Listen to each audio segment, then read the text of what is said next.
আসসালামু আলাইকুম। অস্থায়ী মাছ বাজারের কিছু চিত্র জানাবো। এই যে একেবারে জ্যান্ত, দাঁড়ান একটু আগে দেখিনি, আগে একটু বাড়ি আলাপ করে নিই, তারপরে দিচ্ছি। এটা হলো তেলাপিয়া মাছ, মানে কেজি ছাড়াবে 210 টাকা কেজি। ইনরা বললো যে 6 টাকা লাভ হবে, মানে 204 টাকা করে কেনা, মানে 1.5 কেজি পরিমাণ হবে এক একটাই।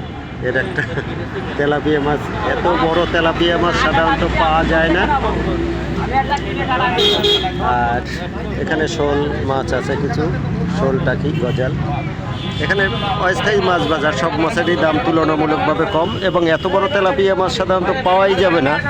আপনার এর ভিতরে এই দেখেন, আপনি যদি দেখেন, আমি হাতটা দেখাই যে কতটা চওড়া, প্রায় 4 ইঞ্চি চওড়া,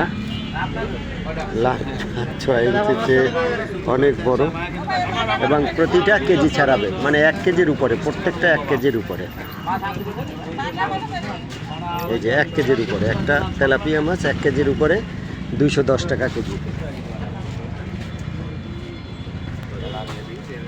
অন্য মাছও আছে এখানে।